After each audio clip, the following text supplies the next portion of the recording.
A new report has exposed Google providing funding for controversial virus research, sparking many to ask the question, why is Google funding virus research at all? For any reason. Google's a tech company. Why would they give money to an organization to do anything like this?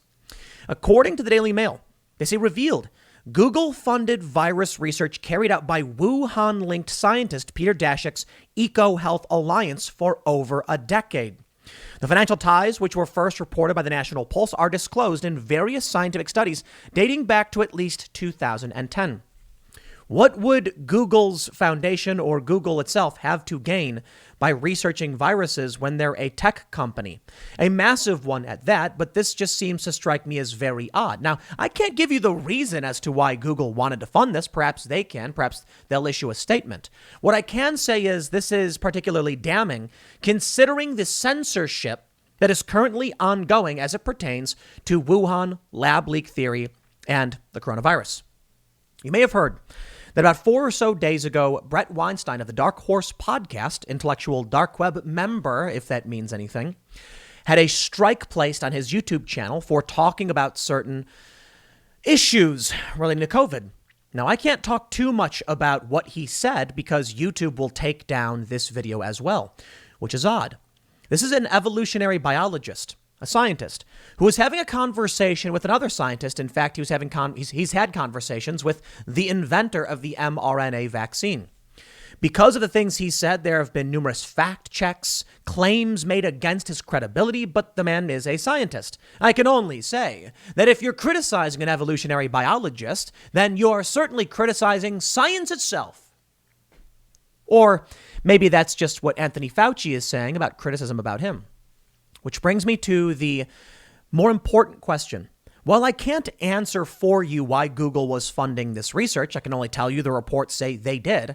I can certainly point out that while Google is censoring anybody who comes out and speaks negatively or entertains certain ideas about the virus, they'll get banned. Dr. Fauci has made numerous false statements throughout all of last year. And even Dr. Fauci himself has mentioned, yes, it's true. Many of the things he said were in fact wrong. But if you're criticizing him, you're criticizing science, because science isn't always correct, and that's true. Science gets things wrong, and then we adapt, we do new experiments, and then we realize, hey, we got a lot of this wrong, and we're correcting it now. And for that, I can say to Dr. Fauci, yes, he is correct when he says it is criticism of science to go after him in a certain respect. The issue is, while there are many things we get wrong when it comes to science, Google, of course, has given Fauci carte blanche. I can sit here and repeat everything Fauci said, and YouTube has no problem with it. What's his expertise? Has he conducted these experiments? No. But what happens when he says something that's not true? Yeah, I can say it. And then a month later, when he changes his mind, I can say that too. I've done numerous videos doing just that. But if Brett Weinstein, a scientist, also looking at the science, makes a claim, YouTube will remove him. I wonder if what we're dealing with here, based on this new information, is a very serious conflict of interest, where Google seeks to benefit in some way based on their censorship. By restricting certain information, maybe it benefits the money Google is putting into these organizations. Maybe they don't want people to know about certain things. I don't know. Well, let's do this. Let's go through what's being censored, who's being censored, because it includes politicians. It includes people like Brett Weinstein, an actual scientist, but not others. Some politicians and some scientists get a free pass. The story from the Daily Mail says that Google is funding this research. Now, before we get started, head over to timcast.com and become a member in order to get access to our exclusive members only area where you can watch exclusive content from the Timcast IRL podcast, but also you are funding new journalism, new research, new shows. By becoming a member, you're helping us hire more journalists. We've recently hired Cassandra Fairbanks. We just brought on a paranormal and mysteries writer to expand into cultural issues, like to generate culture and talk about things outside of politics, because we want to build culture. We're also going to be hiring new writers, new graphic designers, and it's with your support as members we are able to do this. So again, timcast.com, become a member. And don't forget, if you like this content, hit that like button. It's really important. Subscribe to this channel and share this video across social media to the best of your abilities. If you think it's important that people know Google was funding virus research in this way and why, sharing this video is important. It's also entirely possible YouTube takes this video down, issues a warning because of the things I'm about to talk about. This is the challenge that we face every day in trying to discuss the truth. That's why timcast.com exists. Let's go to the story. Daily Mail reports Google-funded research carried out by Wuhan-linked scientist Peter Daszak and his charity for more than a decade has been revealed. The tech giant's charity arm, Google.org, has repeatedly provided financial backing for research and studies carried out by scandal-hit Daszak and his New York-based EcoHealth Alliance. The financial ties, which were first reported by the National Pulse, are disclosed in various scientific studies dating back to at least 2010. Daszak has faced intense scrutiny since it emerged that his charity previously worked with the Wuhan Institute of Virology, the lab accused of being the source of the COVID-19 outbreak. I want to be very careful. We don't know for sure. Many people have argued that seems to be the most plausible. We would need a legit hardcore investigation into this, and it seems like we're not getting that for a variety of reasons, but suffice it to say, nothing's been confirmed, and I want to make sure we're not jumping to conclusions. But it does seem to be the most likely. EcoHealth Alliance, which has given $39 million, was given from the Pentagon between 2013 and 2020, has also provided funding to the Wuhan lab for its coronavirus research over the years. The British scientist has since been removed from the COVID-19 commission looking into the origins of the pandemic after it emerged that he initially tried to gag the Wuhan lab leak theory. It was not immediately clear how much funding Google has provided over the last decade to Daszak's EcoHealth Alliance. DailyMail.com has contacted Google for comment about its prior funding of Daszak's charity. And we can see here in this image, a 2010 study on bat flaviviruses that lists Daszak as a co-author credits Google.org for an unspecified amount of funding. Let's slow down for a second. The U.S. government, through Fauci, provided funding to EcoHealth Alliance. EcoHealth Alliance provided funding to the Wuhan lab, which did gain-of-function research.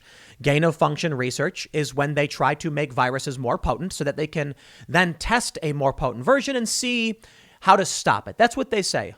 Others argue it is just dangerous and reckless genetic engineering or virus engineering, and we shouldn't be doing it. It is controversial to say the least. If we've argued, and many have, that the government's funding went to the EcoHealth Alliance, and that may have resulted in the lab leak, Google itself may be implicated in this. Could this be why Google is censoring information and prohibiting our ability to communicate about these ideas?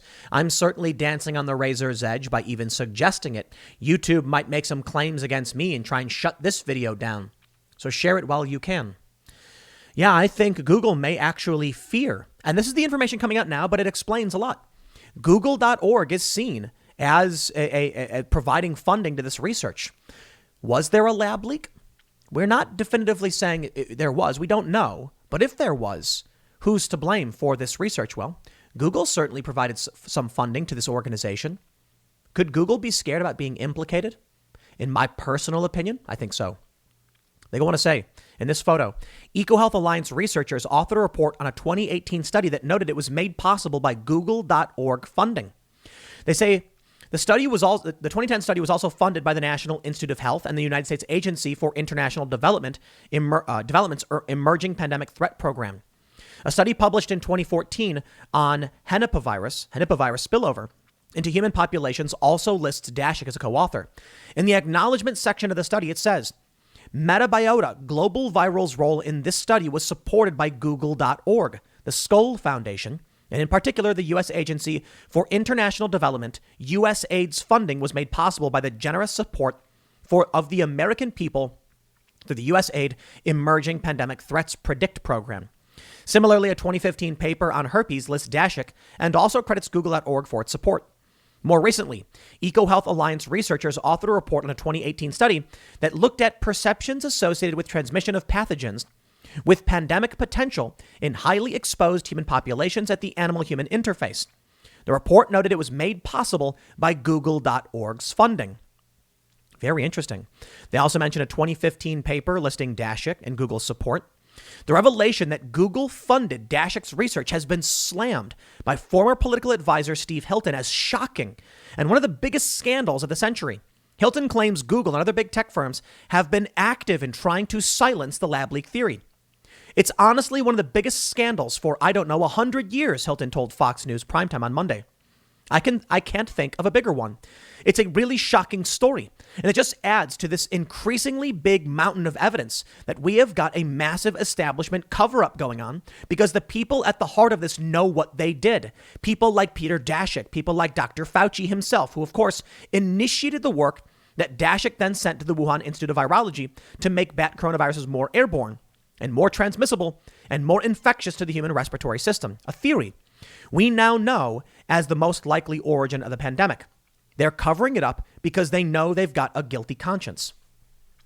I believe it does seem to be the most likely theory. I believe that.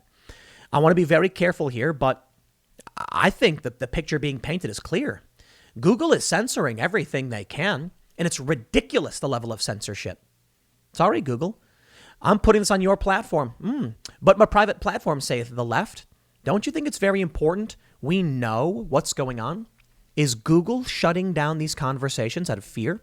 Take a look at this from the New York Post. Fauci doubles down on claim that attacks on him are actually criticizing science. Well, he makes an interesting point.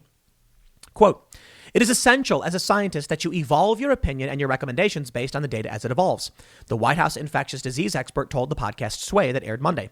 "And that's the reason why I say people who then criticize me about that are actually criticizing science." He told Kara Swisher of how he was attacked when he shifted position on mask wearing in the pandemic. The people who are giving the ad hominems are saying, Fauci misled us. First he said no masks, then he said masks. Well, let me give you a flash. That's the way science works. You work with the data you have at the time. Fauci said in the interview, adding that the evidence and data are often changed. Okay. Well, there's a lot of data going around right now, and if it falls out of line with the mainstream narrative, you'll be banned. I can't even tell you what the data is. I cannot tell you what the data is because YouTube will ban me. Brett Weinstein. The Dark Horse podcast has been hit with a strike by YouTube. It prevents us from live streaming in the usual spot. They'll be surprised to discover that their censoring us has activated an army. We won't be intimidated or deterred. This means that Brett was given a warning before. His video was taken down. Brett refused to back down and again carried on his conversations. And now he's had his video removed and was given a strike. I don't know that Brett Weinstein is correct. I don't know that Fauci is correct. I'm not going to repeat the claims made by Brett because I can tell you this. YouTube will absolutely delete this video. I don't know his claims are correct anyway. And I want to make sure I say this. Whatever the information you're getting on the internet, you don't want to get medical advice from people you don't know. You want to talk to your doctor. You want to get a second opinion, and you want to be responsible for your own health. I genuinely believe that. I also do believe it's an important disclaimer to put up because I don't want people to get the wrong impression and then go and do something reckless. And I also don't want YouTube to ban this content. I genuinely believe your best bet is not to get medical advice from political figures, be it Fauci, Joe Rogan, or even Brett Weinstein. But I certainly think all of them should have the right to discuss their opinions. I do think it's probably pertinent that all of these individuals put the disclaimer up in their videos that, please don't take this as medical advice. Talk to your doctor about what you think you should do or shouldn't do. But Brett does bring up important issues around censorship. He goes on to say that you can subscribe to his channel. He says that Twitter is not allowing the autocomplete for a certain hashtag. And then he says he's going to go live. Now, here's what's interesting. He says, hey, folks, weird news. Despite clear blue skies and no wind, our power has gone out. We will therefore not be doing a Dark Horse live stream at 12:30 p.m. Pacific. If power is back on by 2 p.m. as predicted, we will revive the plan as early this afternoon. Well, strange coincidence. I honestly, sometimes the power goes out. Our power was flickering the other day before it even rained, and then it rained later, so who knows? Censorship, however, is freaky. It's wrong. It's creepy. We must oppose it. Brett should be allowed to have all of his conversations. YouTube needs to stop freaking out and let people talk. Check out this story from the Washington Times. Senator Johnson blasts arrogant censorship after YouTube suspension for hydroxychloroquine video. I'm actually going to be a little bit critical about a lot of people, and I'll give a little criticism to Brett Weinstein, though I will defer to the fact that he's an actual evolutionary biologist and I'm some guy on the internet with no medical expertise. That's kind of the point. I can't tell you that Brett is right or wrong. I can only say the censorship is wrong. I can tell you I don't think you should, as I just stated, you don't get your medical advice from Senator Ron Johnson, from Stephen Colbert, from Fauci, or anyone of that matter. So when it comes to certain medications, YouTube has said that you cannot claim they're effective treatments. I actually think they have a point. I really do. I don't agree with the point about censorship, but I believe it's fair to say that a lot of people are overhyping certain medications. There was a study recently on hydroxychloroquine that talked about how it showed that it reduced symptoms or something to that effect. But you need to understand it said it was preliminary, not peer-reviewed, and should not be used for clinical treatments. I think a lot of people really want to come out and say Trump was right or whatever. I don't know about what Ron Johnson thinks or why he thinks it. I think the censorship is wrong, but I certainly think people need to chill out on jumping the gun and making claims, because it was the MedRx IV study that came out about hydroxychloroquine that said it was not peer reviewed, and everyone jumps on it. All these stories start popping up, and I clicked it and I said, it's an interesting study. We should be allowed to discuss it. It says right at the top, do not use for clinical treatments or it needed to be peer reviewed. I don't know where we go when it comes to science, right? When you have science under the thumb of a political pressure at this point. I can tell you, though, you need to be careful about the left as much as you do the right, although I think the left tends to be a bit more duplicitous, and the establishment as well. But sometimes people on the right, they're going to pull up these things and they're not going to look as deeply into it. Here's the story. Ron Johnson getting banned. Ron Johnson accused YouTube of censorship Friday after the Wisconsin Republican had his account on the platform suspended. This is from June 12th, by the way, for sharing video footage of him touting treatments of COVID-19. YouTube confirmed it removed the video of Mr. Johnson for violating its rules against medical misinformation and explained his account would therefore be restricted from uploading content for 7 days. The offending footage originated from an online event that has been hosted by the Milwaukee Press Club on June 3rd. Mr. Johnson said during the event that he believed real blunders were made by the Trump and Biden administration for not robustly exploring the use of either these other two other drugs, I'm being very careful, as potential treatments. YouTube confirmed it pulled down the video from the event that had been uploaded to Mr. Johnson's channel and said the senator's account would be suspended for a week under its long-standing 3 strikes policy. Does that mean that they gave Johnson a warning? Here's the quote. We removed the video in accordance with our COVID-19 medical misinformation policies, which don't allow content that encourages people to use hydroxychloroquine or ivermectin to treat or prevent the virus, a YouTube spokesperson told the Washington Times. I'm going to stress it again. I don't agree with the censorship, but I don't think people should be encouraging anybody to take those treatments. I genuinely believe that. I really, really do. I think you got to be careful about the political nature of this. You can see how YouTube is getting political on this one. And I think you definitely need to talk to a doctor for several reasons. One, I think it's irresponsible for people to encourage the use of something they don't know. This is why I keep saying when it comes to Bitcoin, I am not a financial advisor. You should not be taking actions based on my opinions when it comes to medical stuff or financial stuff. And you shouldn't for anybody else. Brett Weinstein's a great guy. He's very smart and he shouldn't be censored, but he's not your doctor. I've been complaining about this nonstop, and I'll explain. They're doing these vaccines outside of 7-Eleven. I think vaccines are fantastic, okay? I think a lot of the news around the negative, the adverse reactions are overhyped by a media desperately trying to scare you. I think people are allowed to talk about their fears and concerns and make medical decisions for themselves. I also think it's entirely possible YouTube could ban me at any moment. But I am infuriated by the idea that you could show up to a 7-Eleven and there's a guy who doesn't know you and he would be like, sit down, I'm going to give you a vaccine. No, you need to go to your doctor. You need to go to your doctor and discuss with them your medical history and what makes sense. There was, actually, you know what? Stephen Crowder talked about this when he was mentioning that his wife was dealing with some issues due to their pregnancy. And because of that, she was unable to get the vaccine. They went to their doctor. They asked him for advice. The doctor gave them advice. He then relayed that to the public. I think that is wholly responsible. And I think you should get a medical opinion from a doctor. So this is where the problem is. I do think everybody should have that disclaimer, as I've done a billion times, because I don't want to be, YouTube aside, I don't want to be sued or be responsible because someone ate fish food or something like that. But YouTube shouldn't be suspending or banning people. Under Section 230, they're not liable for that anyway. But I genuinely believe YouTube is scared because of what happened with Trump and that big story about the fish food, that they're going to just ban everybody. Now, I've heard many arguments that it's political or it's monetary, that there's money. I don't know about that. I can say outside of this, when it comes to general lab leak and discussions of COVID being censored, I wonder if there's some fear of a conflict of interest from Google, which is all the more reason Google shouldn't be censoring anybody when it comes to this. Ron Johnson said YouTube's arrogant COVID censorship continues. How many lives will be lost as a result? How many lives could have been saved with the free exchange of medical ideas? The suppression of speech should concern every American.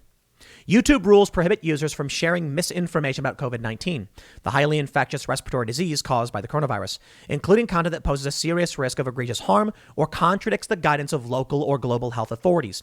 The U.S. National Institutes of Health and Food and Drug Administration have recommended against using hydroxychloroquine and ivermectin to treat COVID-19, respectively. I don't know what to tell you guys. I really, really don't. I'm not going to play any political games over the medical advice. And I know a lot of people are probably going to take some political stance on that one way or another and probably be upset with me. But all I can really say is, dude, I don't know. I really don't. I'm not a doctor. I will never claim to be one. I can tell you politically, I don't like the censorship. YouTube has taken a political stand I am not a fan of, but I can only defer to the regulatory agencies who are not always correct, but I'm not an expert. I'm sorry. I've had people message me saying, Tim, I don't trust my doctor or my doctor is dumb. And I'm like, bro, if you can't trust your doctor, I don't know what to tell you because I don't know who you can trust. You're going to go to a chiropractor or some like hippy dippy practitioner. I go to the doctor. The doctor says, here's the medicine. It's a word I've never heard of. I'll Google it and be like, best I can do is take it. That's me. It's up to you to be responsible for your health and not get it from YouTubers. And this is a ridiculous world. Let me show you how ridiculous it is. From the Wall Street Journal, YouTube cancels the U.S. Senate. It censors testimony from physicians on early treatments for COVID-19 patients. This is where it gets creepy. They had a guy testifying in the Senate. You might not like what he had to say, but it's really weird they censored this. You got the story from Reason. Why did YouTube remove this Reason video? Our coverage of biohackers working on a DIY vaccine last year was solid reporting on an important subject. If YouTube insists on banning journalism like this, what's next? Everything. As I stated, I think this video of all the videos I've ever done is the one that's closest. That's on the razor's edge to YouTube banning. First of all, I'm talking about all of these people who are being banned for certain ideas that YouTube doesn't allow you to say. I think I'm being very careful. And I will stress for the billionth time, I genuinely think you should be getting your medical advice from your doctors, not from me or from Joe Rogan or Fauci or Brett Weinstein. But I do think scientists should be allowed to have public conversations. This is what happens. In many circumstances, some stories are allowed and some stories aren't. But if Anthony Fauci is correct in his assessment about criticizing science, what if YouTube banned everything he said after his first opinion? Fauci came out early on and said, you don't need to be wearing masks. It might prevent a droplet or two. And he was saying that because at the time, this is what Fauci said, they didn't realize asymptomatic individuals could spread COVID. When he later realized that and the science changed, he then advised people to wear masks because you don't know who is sick and you don't know if you are sick. That's a correct assessment. If you don't know who is sick, well, then you might be sick and you got to wear a mask. Maybe it's asymptomatic. The issue is that YouTube is deciding to censor some or none or others. And how do you have two different YouTube videos of Fauci saying two different things? And how do you track that reasonably? I understand there's a rock and a hard place for big tech companies. I just don't trust them. If Fauci came out and made a video and he gives bad advice, and he did, YouTube leaves it up. But if Reason does a video from a year ago, they take it down. It doesn't make any sense. There's got to be some accountability here. Again, the first story, Google providing funding to this virus research through EcoHealth Alliance. If this video gets removed, that's why, in my opinion. And I don't know, but there's a certain line that I won't cross. YouTube routinely says, don't talk about this, don't talk about that. Sometimes for good reason and sometimes for bad reason. There are certain things I won't talk about because I don't think it's relevant. There are certain names I can't say. I don't think it's relevant to any modern news at this point, so I won't say them. But it's true. YouTube has outright removed videos without warning for saying a name. I don't think it matters that I say that name in certain circumstances when I can tell you the story you need to know. And I think, here's the way I put it. If I have 100 things to say, I will not risk the 99 things I'm going to say to you that are important over one thing I can say somewhere else and still get across. That's why it's very difficult to navigate the space and why sometimes YouTube pressure works. But there's a line. Stories like this about Google providing funding must be told and must be shared far and wide. And if the video gets taken down, there's nothing I can do about it. It has to be said. It's major breaking news. One of the biggest stories and biggest scandals of our generation or the past several generations. It must be known because YouTube is censoring everybody. So I know that. I run the risk of getting censored simply by bringing this up. I have seen fact-checking organizations lie. I can't bring up what they were lying about. Because if I were to debunk them with proof, YouTube would delete the video. Here's what we're doing about it. For one, as I mentioned, there's a line that I will not cross. If YouTube says you can't say this, I'll be like, I'm not going to go that far. Like there are some things I'll say, go to timcast.com. We're putting up information there and we'll have news reporting from that website. That's all going to be certified, double fact-checked, etc. And we're going to be sound, reasonable, and ethical. And we're going to have conversations that YouTube doesn't allow at timcast.com. As for YouTube itself, there's a certain point where it has to be called out. And you need to recognize that as someone who uses YouTube, this is what's happening. So here's what I can say. Go to timcast.com. If there's anything that we're restricted from saying, it will appear there. And I'll mention this. Tonight at 8 p.m., if you're watching this before that time, because I know a lot of people will watch this the day after, we're going to be hosting Steve Bannon at youtube.com/timcastirl. It'll be 8 p.m. It'll be live, and we'll talk about a lot of things. I assure you, there are things YouTube will not allow us to be talking about.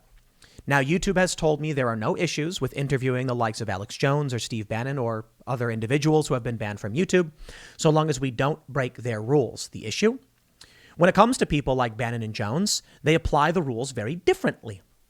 As we saw with Alex Jones. Our first podcast episode interview with Jones got removed. It was hilarious. It was a lot of fun. Everybody was laughing. YouTube removed it for a violation of their community guidelines and issued a warning. I think the warning was BS, and it was based on a metaphor. It was a metaphorical statement made by Jones. It was meant to be tongue-in-cheek and in jest. They didn't care. They said, nope, you broke the rules by saying it. But there are many people who say a lot of things worse, especially on the left, and they get away with it. YouTube doesn't take them down.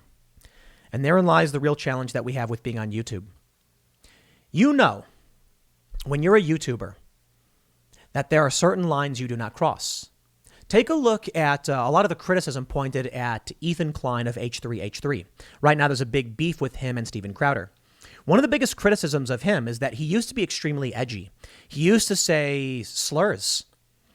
And then all of a sudden, one day, he started being more lefty and just pushing the establishment narrative. This is true for many individuals, especially some anti-SJW, anti-establishment, anti-woke personalities who used to be considered, they used to be considered on the right or moderate, whatever. Their opinions changed the moment they faced a threat. They didn't want to lose their income. They didn't want to lose their jobs. Yeah, these people are a very serious problem for us in trying to solve society's problems and make the world a better place. People like Ethan Klein of H3H3 can be as edgy as they can, generate a massive following, and then once they feel the heat, they change their tune and start backing the other side. Well, it's the safest place to be. There are some political commentators who are anti-establishment, anti-SJW, who denounced their own friends because perhaps they were afraid of getting canceled. These people have made the wrong choice, in my opinion. They're on the wrong side of history. They think bending the knee to authoritarianism is the path towards success. But I assure you, history has shown us those that do tend to lose. Not always. The U.S. certainly has its authoritarian streaks, especially during wars. But the people who bet against freedom tend to be the losers, at least in the long run, because freedom does win out. Over time, sometimes authoritarianism wins. In the Soviet Union, for instance, 100 years of just darkness, and it was awful. And in the end, the freedom still ends up winning. But I wouldn't say that the former Soviet states are doing all that well in terms of freedom and liberty. But at least in the United States, we can see that liberty tends to win. That may not be true forever. And I hope that liberty does end up winning out. But it could be that the authoritarians take the ground. That YouTube continually silences any voice of opposition or dissent, as they've been doing. And then we can only hope that our independent websites are strong enough to be that underground network, a place for people to come and speak and share their ideas. But even those websites can get removed. Even private websites can get banned, and they have been. Google has done very seriously egregious things, seizing DNS on some websites, so it's been reported. And that's the nightmare we live in. YouTube allows these conversations to happen on their massive platform, and they will not hesitate to shut me down, Steven Crowder, or anybody who would challenge that narrative. I think Crowder already has 2 strikes for medical misinformation. In one instance, he said he was simply citing the CDC. So I'm not a fan of political pundits telling people what they should or shouldn't do, or deciding to, certain things are right or wrong. I don't know who's right or wrong in the whole medical debate. And I think it's a silly thing to have publicly, in the sense of like arguing people should be doing something. I do think the debate over the studies should happen. I do think that Brett Weinstein should be allowed to have his conversations. But I certainly think you should always check with your doctor. I don't think anybody should be assuming the responsibility of giving advice over the internet. The same is true for when they try to diagnose Donald Trump or when they try and diagnose Joe Biden. I certainly think we're allowed to criticize, insult, or give our opinions on those matters. But it's tough. It's tough, man. I don't have all the answers. So I'll end by saying, again, get your advice from a medical professional, be it your doctor, a second opinion or otherwise. But I'm worried here, man. And I'm mostly concerned about Google providing this funding and whether or not this has all just been one big conflict of interest that Google is scared to take responsibility for. I'll leave it there. Next segment's coming up tonight at 8 p.m. over at youtube.com/TimCastIRL. We will be hosting Steve Bannon for a very interesting discussion. And then we'll have a bonus segment on the TimCast.com website for all the things YouTube doesn't allow. Thanks for hanging out, and we'll see you all there.